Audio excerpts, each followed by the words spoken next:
Olá, ouvintes! E aí, Igor? Hoje vamos explorar a expansão e promoção da língua portuguesa como língua adicional.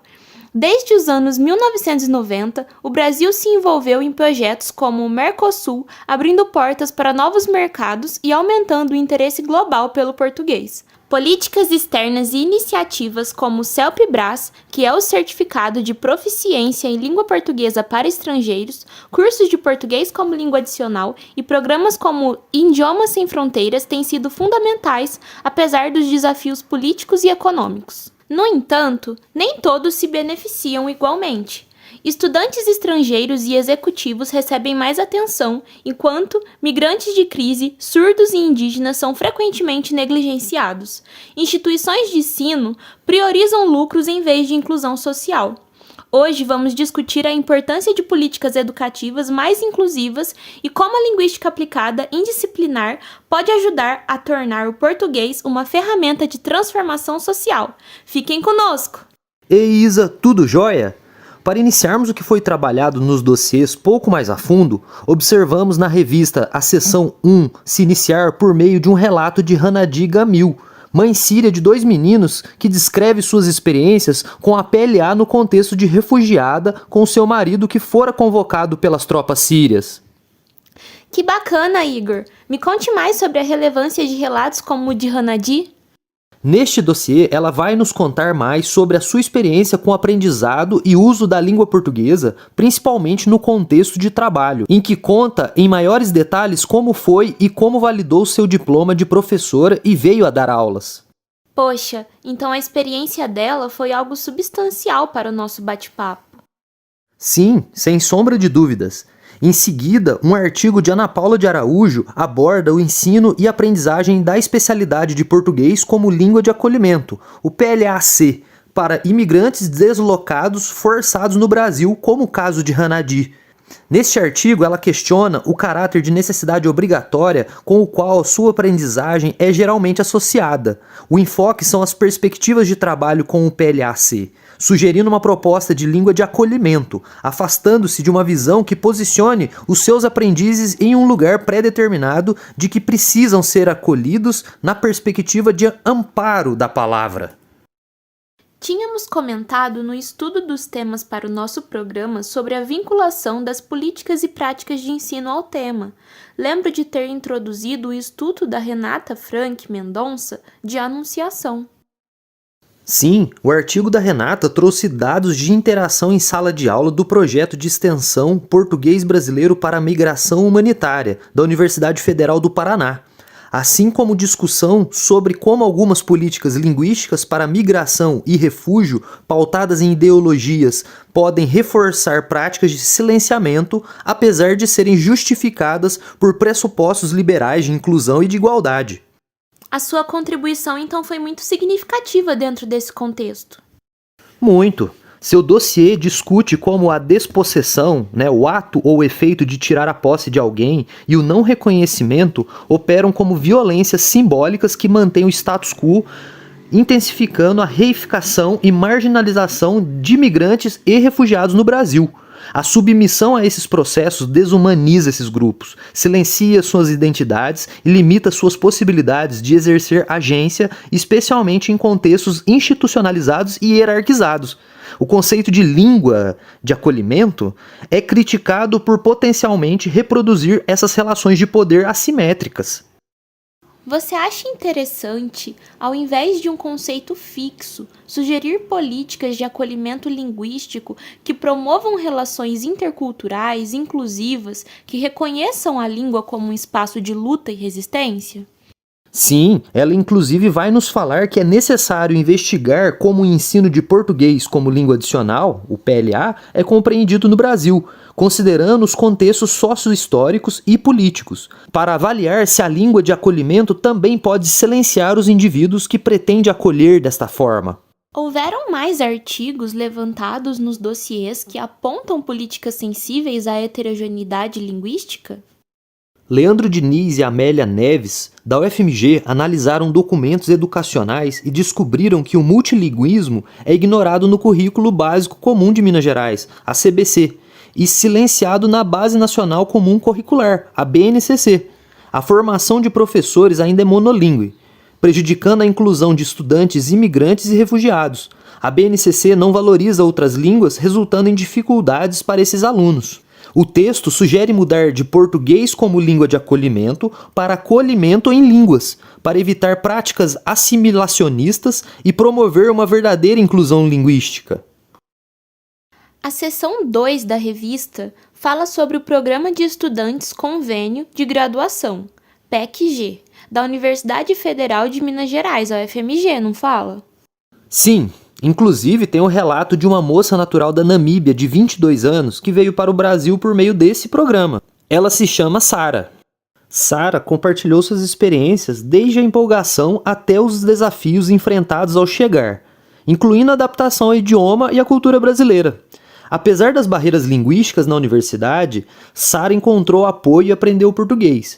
Se sentiu agora mais brasileira e grata pela oportunidade oferecida pelo programa. Seu relato ressalta a importância da tolerância e compreensão entre culturas, nos inspirando a valorizar ainda mais a diversidade em nossas comunidades.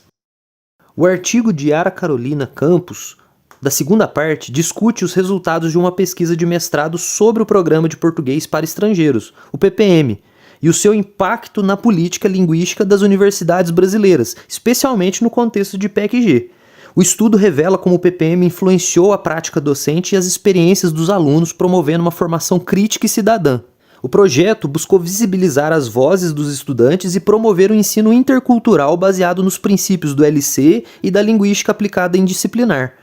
Ao valorizar as perspectivas dos alunos, o PPM contribuiu para uma política linguística mais inclusiva e cooperativa, alinhada às diretrizes do Convênio Internacional. Os professores, então, têm um papel importantíssimo em compartilhar suas impressões.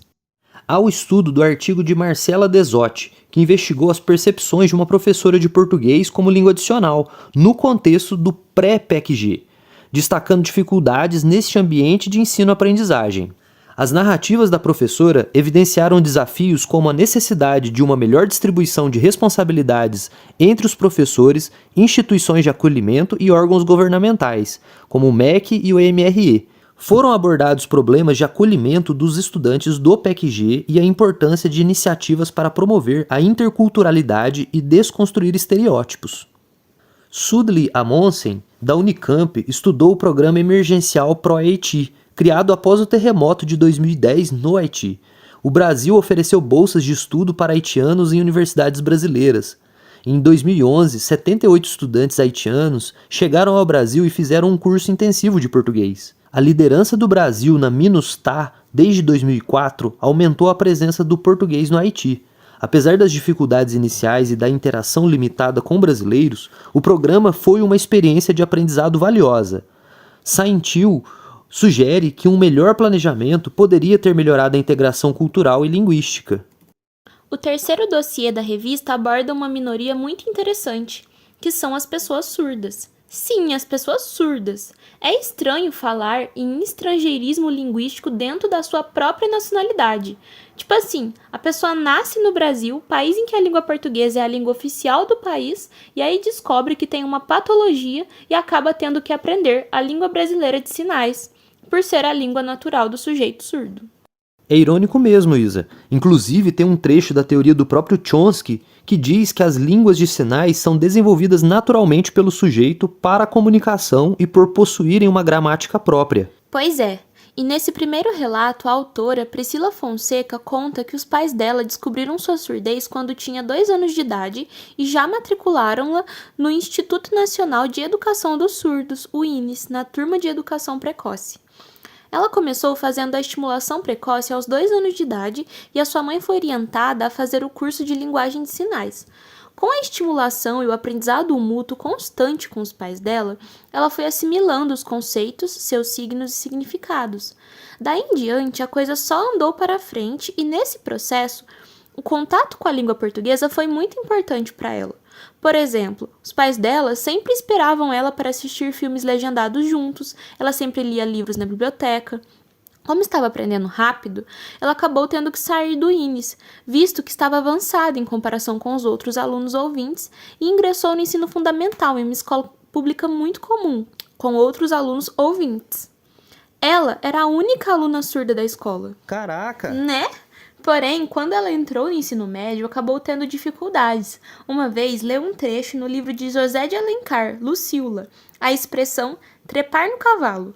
Foi correndo para os pais achando que se tratava de zoofilia, mas eles disseram que não era dessa forma, pois a palavra trepar tinha outro significado, que é pular, montar. Depois de tudo que passou, Priscila afirma que as leituras constantes no cotidiano, assim como o contato com a cultura ouvinte, as relações com pessoas ouvintes foram fundamentais para obter êxito na compreensão da leitura e escrita. Ela teve sorte de contar com pais interessados, amigos que sempre ajudavam no português escrito e oralizado e professores pacientes. Hoje, ela é mestre e professora de Libras no curso de pedagogia do INES. Certo, mas e o que nós, como professores em formação, podemos aprender para ajudar pessoas como a Priscila? Essa é uma pergunta fundamental para a educação inclusiva. O trabalho é complexo, Igor, principalmente no que tange a forma como o professor usa a língua de sinais para estimular a construção dos elementos linguísticos. Para começar, é importante entender que o ensino de leitura para alunos surdos envolve a transição entre a língua de sinais e a língua escrita. Essa abordagem também é chamada de bilinguismo. Basicamente, os professores devem utilizar estratégias educativas que explorem ambas as línguas de forma integrada. Em sala de aula, é possível adotar práticas culturais da comunidade surda, além de criar atividades que aproveitem a alternância entre a língua de sinais e o português escrito, o que contribui para o desenvolvimento das competências bilíngues.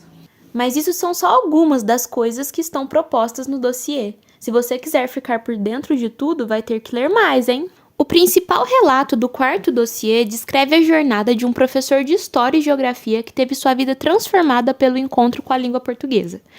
Nascido na França, ele se interessou pela língua e cultura portuguesas na adolescência, influenciado por amigos e pela música. Após estudar português no ensino médio e na universidade, ele viajou para Portugal para aprimorar o idioma. Posteriormente, ele serviu como cooperante no Brasil, onde ensinou francês no Exército Brasileiro e se apaixonou pelo país e sua cultura. De volta à França, ele manteve laços com o Brasil e eventualmente se mudou para a Guiana Francesa, onde continuou a promover o ensino do português. Essa trajetória acaba sendo muito interessante, né? Ela ilustra como a língua portuguesa, aprendida inicialmente por curiosidade, se tornou uma parte central da identidade pessoal e profissional desse professor. Me questiono qual será o futuro do português como língua adicional? Segundo professores de uma universidade do Pará, a Unifap, o futuro do português como língua adicional depende muito da internacionalização das universidades. Essa internacionalização é importante para o desenvolvimento das instituições, mas muitas vezes falta um plano claro e apoio suficiente das autoridades, deixando a responsabilidade nas mãos de professores e agentes locais. Embora a Unifap ofereça cursos para médicos cubanos e estudantes internacionais, ainda não foca em grupos diversos, como surdos, indígenas e imigrantes de crise, entende? Para que o português como língua adicional se torne uma área realmente importante, tanto na Unifap como em outras universidades, é necessário equilibrar as ações locais com as diretrizes institucionais. Isso precisa ir além de melhorar números e rankings. Precisamos de uma abordagem que inclua e beneficie todos, formando cidadãos globais e inclusivos. Exatamente.